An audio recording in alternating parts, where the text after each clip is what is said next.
பக்தியுள்ள நேயர்களுக்கு அடியேன் கோவிந்த பட்டரின் கொடானு கொடி நமஸ்காரம். 15/2/2025 உத்திர நட்சத்திரம். இந்த உத்திர நட்சத்திரம் யாருக்கு ரொம்ப விசேஷம்? மகாலட்சுமி தாயாருக்கு. இந்த மகாலட்சுமி தாயாருக்கு உத்திர நட்சத்திரத்துல என்ன பண்ணா மனம் குளிர்வாள்? நமக்கு என்ன ப்ராப்ளம்?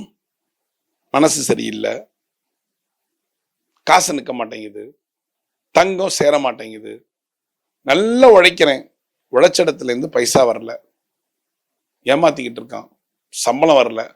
மெயினான ப்ராப்ளம் ஒன்று சொல்றேங்க. கடன் கொடுத்துட்டேங்க. எப்படி கொடுத்தேன்? ரொம்ப வருஷம் பழக்கங்க, ஒரு 10 வருஷம் பழக்கம். அர்ஜென்ட்டா பணம் கேட்டாரு. எத்தனை ரூபா கொடுத்தேன்? 5 லட்சம் ரூபாய் கொடுத்தேன். சும்மா பழக்கத்துக்கு. ஒரு 15 வருஷம் வீட்டு பக்கத்திலேயே இருந்தார் குடி. நல்லா தெரியும். கைமாத்தா கேட்டாரு. அப்படி ஒரு 5 லட்சம் ரூபா தூக்கி கொடுத்தேன். அதுக்கப்புறம் அவர் எங்க போனாருன்னே தெரியல. இருக்கா?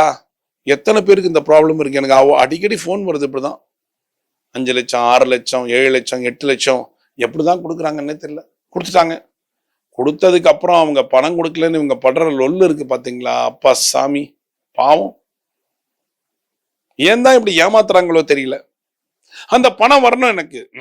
அந்த பணம் எனக்கு வரணும். அதுக்கு நான் என்ன பண்றது? என்ன பரிகாரம் பண்ணா பணம் வரும் இருக்கா? இந்த உத்திர நட்சத்திரத்தை யூஸ் பண்ணிக்கோங்க. கொடுத்த பணம் திரும்பி வரல, கைமாத்தா கொடுத்தேன், திரும்பி வரல, மனக்கவலை. என்னமோ தெரியல, நான் பணமும் கொடுக்கல, ஒண்ணும் கொடுக்கல, எனக்கு மனசு போட்டு அரிக்குது. என்னன்னு தெரியல.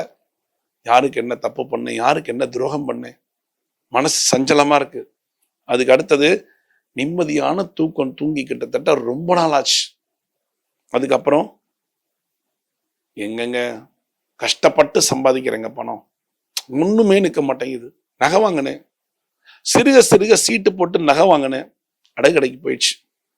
இந்த மாதிரி ஒரு நகையுமே நான் அடகு கடைக்கு போனா எனக்கு என்ன நிற்கும்? லாஸ்ட்ல ஒண்ணுமே நிற்காது கையில.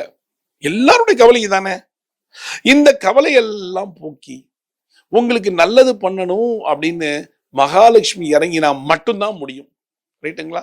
நீங்க கொடுத்த பணம் உங்களுக்கு வரணும். உண்மைதானே? நீங்க கொடுத்த பணம் உங்களுக்கு வரணும். கைமாத்தா கொடுத்த பணம் உங்களுக்கு வரணும். உங்க வீட்டுல உங்களுக்கு யாருக்கோ இருக்கக்கூடிய மனக்கவலைகள், மனசஞ்சலங்கள் போகணும். இதெல்லாம் உங்களுக்கு இருக்கா? வீட்டுல இருக்கிற வியாதி புடுங்குது போகணும். எப்ப பார்த்தாலும் என் வீட்டு இருட்டாவே இருக்கு, எப்ப பார்த்தாலும் என் வீட்டுல சண்டை போட்டுட்டே இருக்காங்க, நிம்மதியே என்பது என் வீட்டில் இல்லை. எத்தனை பேருக்கு இந்த கவலை இருக்கு? அத்தனை பேருக்கும் ஒரு வரப்பிரசாதம் தான் உத்திர நட்சத்திரம். இந்த உத்திர நட்சத்திரத்தன்னைக்கு நீங்க என்ன பண்ண போறீங்க? இந்த பரிகாரத்தை பண்ணுங்க, எல்லாமே நடக்கும். என்ன? உத்திர நட்சத்திரத்தன்னைக்கு போய் தாயார போய் மகாலட்சுமியை போய் சேவிச்சு, மகாலட்சுமிக்கு பிடித்த ஒரு பிரசாதம் மைசூர் பாகு. அந்த மைசூர் பாகை நீங்களே வீட்டுல செஞ்சாலும் சரி, இல்ல கடையில வாங்கினாலும் சரி, நல்ல கடையா பார்த்து அருமையான கடை வாங்கி மகாலட்சுமி சன்னதியில மகாலட்சுமிக்கு நைவேத்தியம் செய்து அங்க இருக்கிறவங்களுக்கெல்லாம் பகிர்ந்து கொடுக்க வேண்டியது இந்த மைசூர் பாகு. அதுக்கு முன்னாடி என்னென்ன பண்ணணும்? மாலை சாத்தணும். என்ன மாலை? நெல்லிக்காய் மாலை. மகாலட்சுமி தாயாருக்கு பிடித்த நெல்லிக்காய் மாலை, மருதாணி பூ, சம்மங்கி மாலை. இந்த 3த்தையும் நீங்க ஏற்பாடு பண்ணிட்டு 1/2 கிலோவோ 1 கிலோவோ மைசூர் பாகு வாங்கிட்டு மகாலட்சுமி கிட்ட அந்த மைசூர் பாகை நைவேத்தியம் பண்ணி அங்க இருக்கக்கூடிய பக்த கோடிகளுக்கெல்லாம் கொஞ்சம் கொஞ்சமா அந்த பிரசாதத்தை கொடுத்துட்டு நீங்களும் கொஞ்சம் வாயில போட்டுண்டு அதை எல்லாருக்கும் கொடுத்துட்டு வர இந்த உத்திர நட்சத்திரத்தை நீங்க இதை கரெக்டா பண்ணா உங்களுக்கு நீங்க கொடுத்த கடன் பைசலாகும். உங்க வீட்டுல இருக்கிற நகைகளும் பணமும் கொஞ்சம் தங்கும். உங்க வீட்டுல மன நிம்மதி கிடைக்கும். இதெல்லாம் மகாலட்சுமியோட கடாட்சம் இருந்தா மட்டும்தான் முடியும்.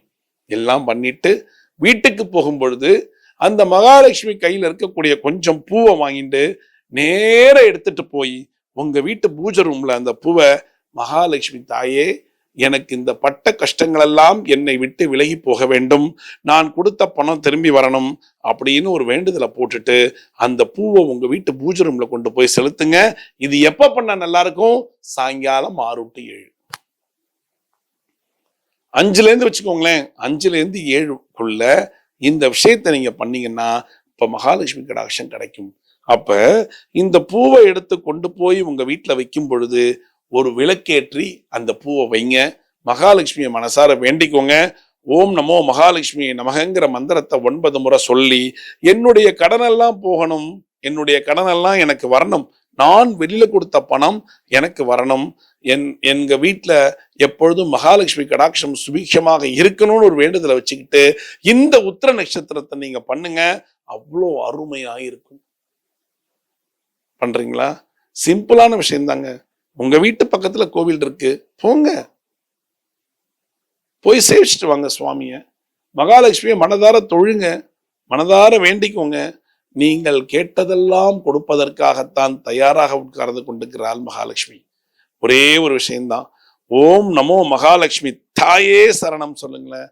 ஓம் நமோ மகாலட்சுமி தாயே நமக சொல்லுங்க. தாய் அப்படின்னாலே மனசு இறங்கி வரக்கூடிய ஒரு கருணை கடாட்சம், கருணை கண்கள் கொண்டவதான் அந்த மகாலட்சுமி தாய். கேட்டுங்களா? செய்யறீங்களா? செய்யுங்க. உங்க கிட்ட இருக்கிற மனக்கவலை எல்லாம் போக்கிக் கொள்ளுங்கள். மீண்டும் ஒரு சாஸ்திர சம்பிரதாயத்திலே நான் உங்களை சந்திக்கிறேன். பக்தி ஒளி நேயர்களுக்கு அடியேன் கோவிந்த பட்டரின் கோடானு கோடி நன்றிகள்.